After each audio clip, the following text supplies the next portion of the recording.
The police are an extension of what was called the paddy rollers or patrollers. The paddy rollers were usually slave owners themselves, or sometimes indentured servants who were European, who were employed to go around and basically watch the plantation to make sure slaves didn't transport between without what's called a freeman paper. A freeman paper is the equivalent of the ID that they ask you for now. So when they would catch you between these plantations, usually if you were a runaway or etc., certain forms of brutality were used on you to make sure that the other slaves did not attempt what you attempted. So this systematic form, we also see it in lynching. We're all familiar with 100 years of lynching, right? Well, that's another form of controlled brutality. So when you see police brutality in your community, you have to understand that, again, it's not an accident. It's done to send a certain message out. It's done to send a message of intimidation to let you know that you have no control, that you have no ability to change what's going on here. And if I'm the one abusing you, it's to let you know that I'm in total control. So we don't want to make it seem like it's one or two rogue officers that do this, or one or two bad cops. No, this is something that is taught in the training of the police department. Because the police are not here to work it out with you. Their training is the same as the military's training. The police are sent here to maintain control at any means possible. So if busting you in the head with a nightstick is the outcome, so be it. If shooting you down in your house is going to get that control result, so be it. This is what they're going to do. And I want to start out there because when you see us being violated, and you see our babies being shot in their homes, and you see our people being gunned down on the news, every week you see somebody gunned down 10 shots, 30 shots. It used to be in a dark corner. But do you notice now how the last couple of people have been gunned down has been in broad daylight in public? They're sending a message to let you know that we have control. Because the gun violence is raging, and they don't want us to ever believe that for 1 minute we can control ourselves.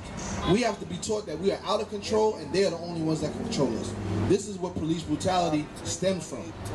As we go on, we'll talk about solutions. But before we start, I let you know, please study. If you got pens, write down black codes.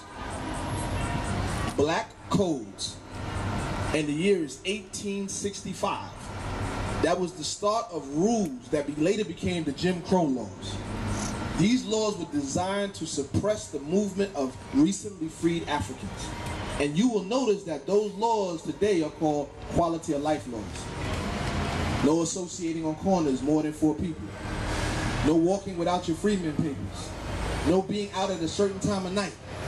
This tower you see right here, that tower is a part of police brutality. It's to make you think you're a criminal. That's subjective police brutality.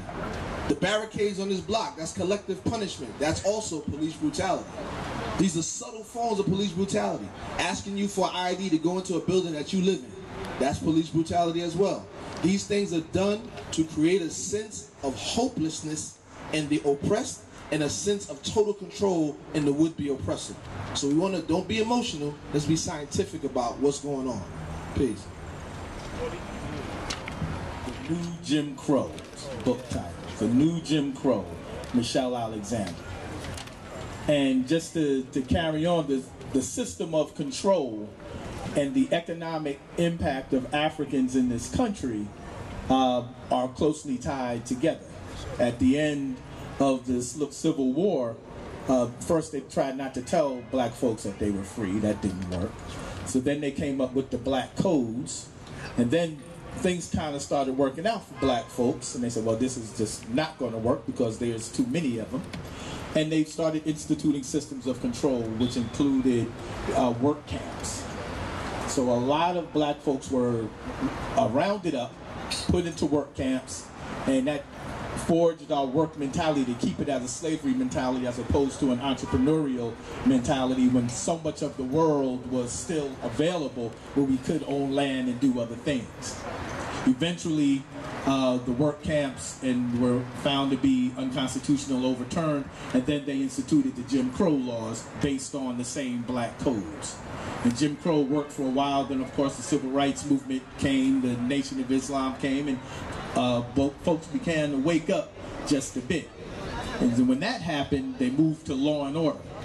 Law and order became the new system of control. So if you gathered, and we were doing a lot of protesting at that time, if you gathered, they had reason to come knock you up on your head, you fight back, it's a riot, and then you look like the out of control black man that the brother just explained. And all the while, they were taking black men systematically out of the community. And when you take men out of a community, you undermine the family. So following the civil rights movement, we had a few years where we were trying to keep things together, but you know, we always had a drug thing. And then the war on drugs started. Ronald Reagan declared the war on drugs. The interesting thing about that is he declared the war on drugs before crack made it into the communities. War on drugs was late 70s, early 80s, and in fact, in 77, a social scientist wrote that we may need to get rid of prisons because we don't have enough people that are being incarcerated. Right after that, we had the war on drugs. And the war on drugs was another opportunity to take black kids off the street, and stop and frisk actually ties into that. And when we talk about police brutality, to bring this back full circle, is there were monies put out for urban police forces to get training to learn how to control the people who are in their communities using drugs and guns. And who was that? All those monies went into black communities. And that allowed them to get tanks, battering rams, shields, helmets, etc. And this is the training that our police officers get. And make no mistake, we've got to cooperate and work along with the police. But you know, a lot of the guys, they don't get this history. So they just follow along with the training. And that training says when you are going to use force, you go all the way. 9 other people got shot down on 34th Street because the training dictates that you shoot until you're absolutely sure that you're out of danger. And the question is, how much danger should a police officer be in before he or she actually fires their pistol? And it often seems in the community, they're never in so much danger that they actually had to fire. I think he had a knife. His wallet looked like a gun. He was threatening. These are the excuses that they use. So there's training. Police brutality is based on training. Now we get to solutions.